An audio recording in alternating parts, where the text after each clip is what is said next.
আসসালামু আলাইকুম। আজ ২০ মার্চ ২০২৬ বৃহস্পতিবার। শুরু করছি চেঞ্জ টিভি প্রতিদিনের গল্প অনুষ্ঠান। দর্শক, আপনাদের সঙ্গে রয়েছি আমি জহিরুল ইসলাম টুটুল। শুরুতেই সংবাদ শিরোনাম। তুলসীর চক্রান্ত নস্যাৎ, ঢাকা ইস্যুতে ভারতকে কিক মারল যুক্তরাষ্ট্র। হাসিনার দোসরদের নিরাপদ আশ্রয়স্থল ছিল গুলশানের নিকুঞ্জ। খালিদ মহিউদ্দিনের প্রশ্নের জবাব দিলেন আসিফ নজরুল। এবার বিস্তারিত। দুদিন আগেই মার্কিন যুক্তরাষ্ট্রের গোয়েন্দা প্রধান তুলসী গ্যাবার্ড ভারতীয় মিডিয়ায় সাক্ষাৎকার দিয়ে বাংলাদেশে সংখ্যালঘু নিপীড়ন হচ্ছে বলে উষ্মা প্রকাশ করেছিলেন। এতে উচ্ছ্বসিত হয় মোদি শিবির। তবে সেই বয়ানকে এবার নস্যাৎ করে দিয়েছেন মার্কিন পররাষ্ট্র দপ্তরের মুখপাত্র ট্যামি ব্রুস। বাংলাদেশে সকলের নিরাপত্তা নিশ্চিত করার জন্য বাংলাদেশের অন্তর্বর্তী সরকারের গৃহীত পদক্ষেপগুলোকে স্বাগত জানিয়েছে যুক্তরাষ্ট্র। দেশটি বলছে, বিশ্বের যে কোনো দেশে সংখ্যালঘু সম্প্রদায়ের উপর সহিংসতা বা অসহিষ্ণুতার নিন্দাও জানায় ওয়াশিংটন। যুক্তরাষ্ট্রের নিয়মিত সংবাদ সম্মেলনে এক প্রশ্নকারীর প্রশ্নের জবাবে এসব কথা বলেন ট্যামি ব্রুস। এদিনের ব্রিফিংয়ে এক প্রশ্নকারী বাংলাদেশ সম্পর্কে যুক্তরাষ্ট্রের গোয়েন্দা প্রধানের সাম্প্রতিক মন্তব্য সম্পর্কে জানতে চান। ওই প্রশ্নকারী বলেন, মার্কিন গোয়েন্দা প্রধান তুলসী গ্যাবার্ড বাংলাদেশে ইসলামী চরমপন্থার ক্রমবর্ধমান হুমকি এবং ইসলামী খেলাফত প্রতিষ্ঠার প্রচেষ্টা সম্পর্কে সতর্ক করেছেন। যদিও তিনি সরাসরি ড. মোহাম্মদ ইউনূসের নেতৃত্বাধীন অন্তর্বর্তী সরকারকে দোষারোপ করেননি, তবে তিনি উদ্বেগগুলোকে তীব্রভাবে অস্বীকার করেছেন এবং এগুলোকে অসত্য বলে অভিহিত করেছেন। বুধবারই ঢাকা বিশ্ববিদ্যালয়ে খেলাফতের পক্ষে একটি বিশাল সমাবেশ অনুষ্ঠিত হয়েছে। পরিস্থিতি নিয়ে গুরুতর উদ্বেগ প্রকাশ করছি। চলমান এই উদ্বেগের পরিপ্রেক্ষিতে যুক্তরাষ্ট্র কি ইউনূস সরকারের বিরুদ্ধে নিষেধাজ্ঞার মতো কঠোর পদক্ষেপ গ্রহণের কথা বিবেচনা করছে? জবাবে মার্কিন স্টেট ডিপার্টমেন্টের মুখপাত্র ট্যামি ব্রুস বলেন, আমরা যে কোনো দেশের সংখ্যালঘু সম্প্রদায়ের সদস্যদের প্রতি সহিংসতা বা অসহিষ্ণুতার যে কোনো ঘটনার নিন্দা জানাই। আমরা ইতোমধ্যে প্রত্যক্ষ করেছি যে বাংলাদেশের সব ধর্ম ও শ্রেণী পেশার মানুষের নিরাপত্তা নিশ্চিত করার জন্য ড. ইউনূসের নেতৃত্বে অন্তর্বর্তী সরকার কর্তৃক অনেক পদক্ষেপ নেওয়া হয়েছে। আমরা পদক্ষেপগুলোকে স্বাগত জানাই এবং এটা অব্যাহত থাকবে বলে প্রত্যাশা করছি। ট্যামি ব্রুসের এই ধরনের মন্তব্যের পর কূটনীতিকরা বলছেন, তুলসী গ্যাবার্ডের মন্তব্যের পর বাংলাদেশ ঘিরে যে ধরনের আশঙ্কা তৈরি হয়েছিল তা পরিপূর্ণভাবে কেটে গেছে। বরং মার্কিন প্রশাসনের তরফ থেকে ড. ইউনূস সরকারের প্রতি সমর্থন ব্যক্ত করা হয়েছে।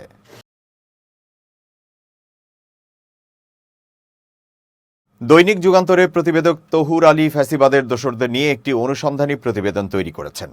প্রতিবেদনে বলা হয়েছে, স্বৈরাচার হাসিনা সরকারের সাবেক রাষ্ট্রপতি ছিলেন আব্দুল হামিদ। তিনি দীর্ঘদিন বঙ্গভবনের বাসিন্দা ছিলেন। রাষ্ট্রপতি হিসাবে তার মেয়াদ শেষ হওয়ার পর সপরিবারে গিয়ে ওঠেন রাজধানীর অন্যতম অভিজাত এলাকা নিকুঞ্জের একটি ডুপ্লেক্স বাড়িতে। তার ইচ্ছামতো ঢেলে সাজানো হয় বাড়ির চারপাশ। ফুলবাগান, ওয়াকিং ওয়ে ছাড়াও নির্মাণ করা হয় পরিপাটি রাস্তা। পরিত্যক্ত নিকুঞ্জ খাল হয়ে ওঠে পদ্মফোটা দৃষ্টিনন্দন লেক। রাজুকের তত্ত্বাবধানে প্রকল্প বাস্তবায়ন করে সেনাবাহিনীর ২৪ ইঞ্জিনিয়ারিং কনস্ট্রাকশন ব্রিগেড। এতে ২৪ কোটি টাকারও বেশি অর্থ খরচ করা হয়। নিকুঞ্জ এক এলাকায় সাবেক রাষ্ট্রপতি আব্দুল হামিদ ছাড়াও আওয়ামী দোসর হিসাবে পরিচিত আরও অনেকের বাড়ি রয়েছে। হাসিনা সরকারের একাধিক এমপি মন্ত্রী সহ দুর্নীতিবাজ সরকারি কর্মকর্তা, সাংবাদিক নেতা এবং হাসিনার আশীর্বাদ পুষ্ট ব্যবসায়ীদের অনেকে এক একটি চোখ ধাঁধানো ডিজাইনের বাড়ি নির্মাণ করেছেন। তাদের মধ্যে হামিদের বাড়ির পাশেই ৭ নম্বর প্লটে বাড়ি করেছেন পলাতক সাবেক হুইপ নুরি আলম চৌধুরী লিটন। ৪ নম্বর রোডের ৩ নম্বর বাড়ির মালিক হাসিনার আত্মীয় মোহাম্মদ হোসেন শেরনিয়াবাদ। এছাড়া শেখ হাসিনার সাবেক প্রেস সেক্রেটারি নাইমুল ইসলাম খান, সাংবাদিক নেতা ও হাসিনার সাবেক তথ্য উপদেষ্টা ইকবাল সুবহান চৌধুরী, আলোচিত পুলিশ কর্মকর্তা ভাতের হোটেল খ্যাত ডিবি হারুনের ঘনিষ্ঠ আত্মীয় ইঞ্জিনিয়ার আনোয়ার হোসেন, নিষিদ্ধ সংগঠন ছাত্রলীগের সাবেক সভাপতি বাহাদুর ব্যাপারী, কোটিপতি ব্যবসায়ী এবং বেসরকারি বিমান সংস্থা নভ এয়ারের পরিচালক আরশাদ জামাল দীপু, শেয়ারবাজার লুটের অন্যতম হোতা সাবেক এমপি বাদল, শেখ জামাল স্পোর্টিং ক্লাবের অন্যতম পরিচালক বিতর্কিত ব্যবসায়ী ফিরোজ, উত্তরা এলাকার সাবেক এমপি হাবিব হাসান, জনশক্তি রপ্তানি খাতের মাফিয়া হিসাবে পরিচিত আদম ব্যবসায়ী মোহাম্মদ আবুল বাশার, শেখ পরিবারের প্রভাবশালী সদস্য এবং দেশের প্রাইভেট বিশ্ববিদ্যালয় ও বিমা খাতের অন্যতম নিয়ন্ত্রণকারী কবির হোসেন ওরফে শেখ কবির এবং সুইডেন আওয়ামী লীগের নেতা বিতর্কিত ব্যবসায়ী কাজী শাহ আলম ওরফে ফুল শাহ আলম নিকুঞ্জ এলাকায় বাড়ি করেছেন। সরেজমিনে দেখা যায়, রাজধানীর অন্য কোনো এলাকার সঙ্গে এর মিল নেই। অত্যাধুনিক পাশ্চাত্য নির্মাণ শৈলীতে তৈরি সারি সারি ডুপ্লেক্স বাড়ি। প্রায় প্রতিটি বাড়ির সামনে বহু মূল্যবান মার্সিডিজ, বিএমডব্লিউ, ফেরারি সহ বিখ্যাত ব্র্যান্ডের গাড়ি পার্ক করা। এছাড়া অনেক বাড়ির সামনে বিদেশি কুকুর সহ অস্ত্রধারী নিরাপত্তা প্রহরী রয়েছে। স্থানীয়দের কয়েকজন জানান, সাবেক সরকারের ঘনিষ্ঠ হিসাবে এখানে যারা প্রভাবশালী ছিলেন তাদের বেশিরভাগই এখন পলাতক। বালাখানা নামে পরিচিত তাদের বাড়িগুলো এখন তালাবদ্ধ। ইতোমধ্যে অনেক বাড়ি ভাড়া দেওয়ার জন্য বাইরে টু লেট নোটিশ টানিয়ে দেওয়া হয়েছে। এছাড়া বেশ কয়েকটি বাড়িতে নিরাপত্তা প্রহরী থাকলেও সতর্কতার অংশ হিসেবে রাতে আলো নিভিয়ে রাখা হয়। এমনকি নম্বর প্লেট খুলে কালো পর্দায় ঢেকে রাখা হচ্ছে তাদের ব্যবহৃত দামি গাড়িগুলো।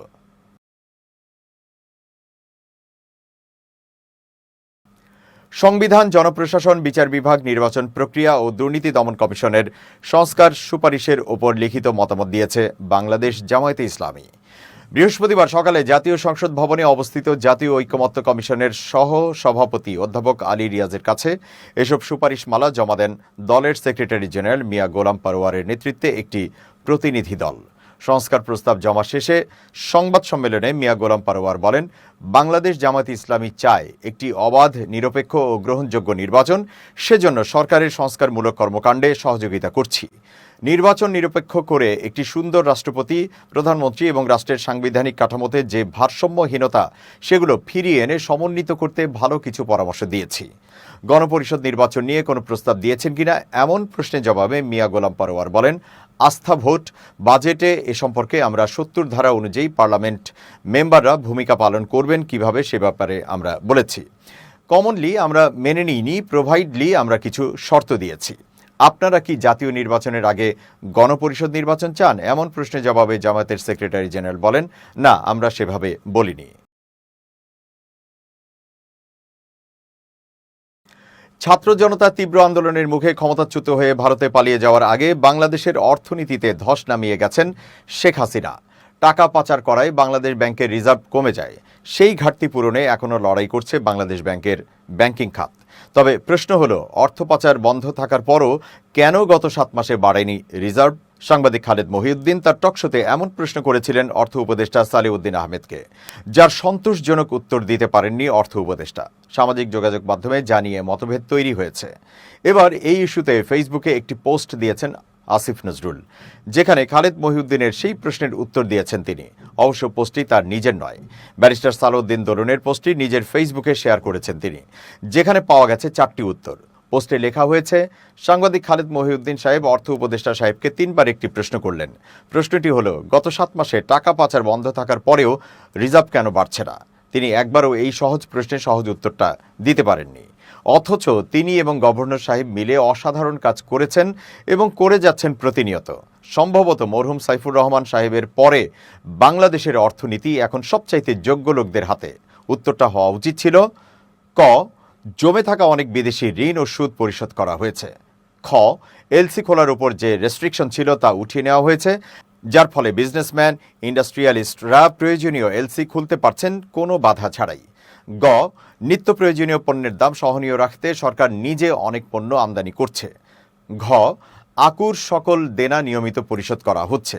পরিশেষে তিনি লিখেছেন, এই প্রধান 4 কারণে রিজার্ভ বাড়ছে না, কিন্তু স্টেবল আছে $20 বিলিয়ন। প্রত্যেকেই সঠিকভাবে নিজের কেস নিজে মেক আউট করা উচিত, যেন কেউ নেশনকে মিসলিড করতে না পারে।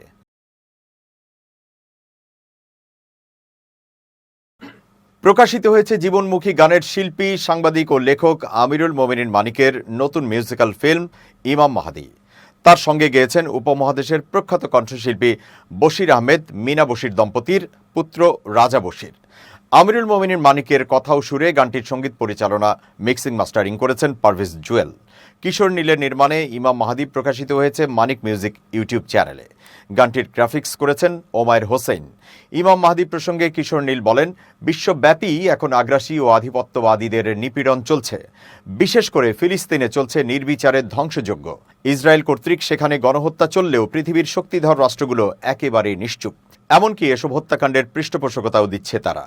এরকম পরিস্থিতিতে অনেকে মনে করেন পৃথিবীর শেষ ইমাম মাহাদি না আসা পর্যন্ত এই জুলুম শেষ হবে না। সেই ইমাম মাহাদির অপরিহার্য আগমনকে আহ্বান জানিয়ে আমাদের এই ভিজুয়াল প্রয়াস। গানটির কথা সুর থেকে শুরু করে নির্মাণ প্রত্যেকটি কাজ আমরা নিখুঁত করার নিরন্তর চেষ্টা করেছি। 1 বছর ধরে এর প্রি প্রোডাকশন করেছি। আশা করছি সবার হৃদয় ছুঁয়ে যাবে। সঙ্গীত পরিচালক পারভেজ জুয়েল বলেন, আমরা দীর্ঘ সময় নিয়ে কাজটি করেছি, কোয়ালিটির সঙ্গে আপোষ করিনি। মানিক ভাই, রাজা বশির ভাই যেমন অসাধারণ গেয়েছেন, তেমনি কিশোর নীল ভাই নির্মাণও করেছেন দুর্দান্ত। গানটিতে দুই শিল্পীর পাশাপাশি অংশ নিয়েছেন এক ঝাঁক শিশু শিল্পী। বিশেষ করে গানের ভিডিওতে শিশু শিল্পী আরজু মোমিনিন মাসার অভিনয় সবার হৃদয়কে কাঁপিয়ে দিয়েছে। গান নিয়ে আমিরুল মোমিনিন মানিক ধারাবাহিকভাবে কাজ করে যাচ্ছেন। এর আগেও কিংবদন্তি শিল্পী নচিকেতার সঙ্গে আই ভোর, নীল পরকিয়া, সকাল হবে কি গানের ভিডিও সাড়া জাগিয়েছে। সম্প্রতি তিনি গেয়েছেন তিতুমির ফিল্মের গান মায়াটান। গত ফেব্রুয়ারিতে প্রতিবাদী গান ক্যাটাগরিতে আবু সাইদ মুগ্ধ শেষ হয়নি যুদ্ধের জন্য মানিক পেয়েছেন ট্র্যাব অ্যাওয়ার্ড 2024।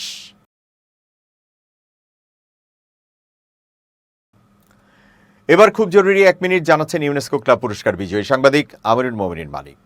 খুব জরুরি 1 মিনিটে প্রত্যেককে আমন্ত্রণ। প্রিয় বন্ধুরা, আমরা প্রতিনিয়ত অন্যের ব্যবসায় বিনিয়োগ করতে চাই আকর্ষণীয় মুনাফা পাবার লোভে।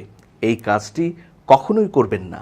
যে ব্যবসা সম্পর্কে আপনার ধারণা নেই সেই ব্যবসায় আপনি সম্পৃক্ত হবেন না। একজন বিনিয়োগকারী হিসেবে তখনই আপনি যুক্ত হবেন যখন ওই ব্যবসাটার A to Z সম্পর্কে আপনার ধারণা রয়েছে। কারণ যে ব্যবসা সম্পর্কে আপনার ধারণাই নেই সেখানে নিজের টাকা অন্যের হাতে তুলে দেওয়া মানে টাকা জলে ফেলা। সুতরাং আজকেই ভাবুন আপনি কোন পথে আছেন। সবাই ভালো থাকবেন, শুভেচ্ছা নিরন্তর। দর্শক, এবার দেশের বাইরের খবর। যুদ্ধবিরতির চুক্তি ভঙ্গ করে পুনরায় যুদ্ধ শুরু করায় জনগণের ক্ষোভের মুখে পড়েছেন ইসরায়েলের প্রধানমন্ত্রী বেনিয়ামিন নেতানিয়াহু। বিক্ষোভকারীরা মনে করেন রাজনৈতিক ফায়দা লুটতে পুনরায় যুদ্ধ শুরু করেছেন তিনি। এতে তারা তীব্র ক্ষোভ জানিয়েছে। জেরুজালেমে অবস্থিত ইসরায়েলি পার্লামেন্টের কাছে বিক্ষোভ জানাতে সমবেত হন হাজার হাজার মানুষ। তারা নেতানিয়াহুর চাতুরতার বিরুদ্ধে স্লোগান দেন। তাদের ব্যানারের একটি লেখায় দেখা যায়, জোটের ভবিষ্যৎ নাকি ইসরায়েলের ভবিষ্যৎ। বিক্ষোভকারীদের এসব ব্যানার থেকে বোঝা যায় টানা 18 মাস যুদ্ধ শেষে ভঙ্গুর যুদ্ধবিরতির 2 মাস পর দেশের নিরাপত্তা জিম্মি এবং ফিলিস্তিনিদের জীবনের চেয়ে নিজেকে রাজনৈতিকভাবে টিকিয়ে রাখার ওপরই বেশি অগ্রাধিকার দিচ্ছেন নেতানিয়াহু। অর্থাৎ জানুয়ারিতে যুদ্ধবিরতি কার্যকর করায় যে সকল জোট সঙ্গী হারিয়েছিলেন তাদের জোটে ভেড়াতে পুনরায় গাজাবাসীর উপর হামলে পড়েছেন তিনি। এতে বলা হয়, মঙ্গলবার গাজার নিরীহ মানুষের উপর রাতভর হামলা চালিয়েছে ইসরায়েল। এতে 4 শতাধিক ফিলিস্তিনি নিহত হয়েছেন, যার বেশিরভাগ নারী ও শিশু। একদিন না যেতেই বিমান হামলার পাশাপাশি স্থল অভিযান শুরু করেছে দেশটি। এতে তীব্র ক্ষোভের মুখে পড়েছেন নেতানিয়াহু। খোদ ইসরায়েলেই তার বিরুদ্ধে বিক্ষোভ শুরু হয়েছে। এতে যোগ দিয়েছেন হাজার হাজার নাগরিক। তারা গাজায় আটক জিম্মি ও সর্বোপরি সাধারণ ফিলিস্তিনিদের জীবন নিয়ে শঙ্কা প্রকাশ করেছেন। বলছেন, নেতানিয়াহু মানুষের জীবনের চেয়ে তার রাজনৈতিক টিকে থাকাকেই বেশি প্রাধান্য দিচ্ছেন। পুনরায় যুদ্ধ শুরু করে নড়বড়ে জোটকে শক্তিশালী করতে চাইছে নেতানিয়াহু। জাতীয় বাজেট পেশ করার জোটকে শক্তিশালী করা তার জন্য বেশ গুরুত্বপূর্ণ, কেননা এর উপরই তার পরবর্তী নির্বাচনের ফলাফল নির্ভর করছে বলে অনেকের ধারণা। পুনরায় যুদ্ধ শুরু হওয়ার ফলে জানুয়ারিতে জোট ত্যাগ করা অতি ডানপন্থী মন্ত্রী ইতামার বেন গাভিরের সমর্থন ফিরে পেয়েছেন নেতানিয়াহু। মঙ্গলবার গাজায় বোমা বর্ষণ শুরু হওয়ার পরপরই ইহুদি জোট নেতানিয়াহুর সঙ্গে পুনরায় জোটবদ্ধ হওয়ার ঘোষণা দিয়েছে। তবে বহু ইসরায়েলের কাছে পুনরায় সংঘাত শুরু হওয়া হতাশার কারণ হয়ে দাঁড়িয়েছে। ফলে সরকারের বিরুদ্ধে তাদের ক্ষোভ জন্ম নিয়েছে। তারা মনে করেন পুনরায় যুদ্ধ শুরুর অর্থ হচ্ছে ফিলিস্তিনিদের জন্য 2 মাসের ভঙ্গুর যুদ্ধবিরতির অবসান। তাছাড়া জেরুজালেম ভিত্তিক থিঙ্ক ট্যাঙ্ক ইসরায়েল ডেমোক্রেসি ইনস্টিটিউটের এক জরিপে দেখা গেছে পুনরায় যুদ্ধের বিপক্ষেই বেশিরভাগ ইসরায়েলের অবস্থান। মার্চের শুরুতে করা ওই জরিপে বলা হয়েছে ইসরায়েলিদের বিশাল অংশ যুদ্ধবিরতিকে সমর্থন করেছে।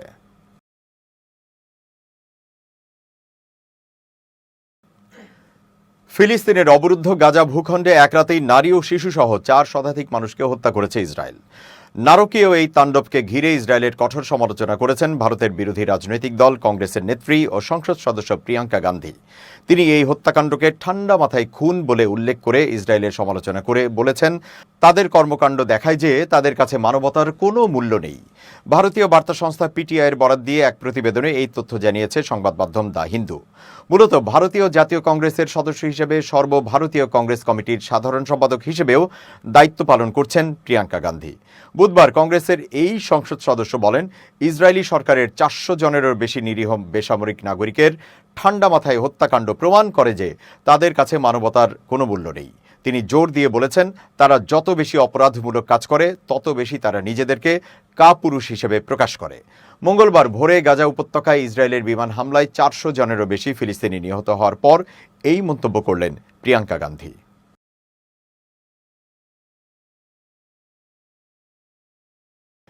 দর্শক, শেষ করছি প্রতিদিনের গল্পের আজকের গল্প। changeTV.press বাংলাদেশের ইউটিউব জার্নালিজমের অগ্রদূত। ভিজিট করুন এর ওয়েবসাইট www.changetv.press, youtube.com/changetvpress এবং সাবস্ক্রাইব করুন চ্যানেলটি। নিয়মিত লাইক, কমেন্ট ও শেয়ার করে আপডেট রাখুন নিজেকে। ভালো থাকুন, নিরাপদে থাকুন। শুভেচ্ছা নিরন্তর। changetv.press, এক ফোঁটা হলুদও নেই।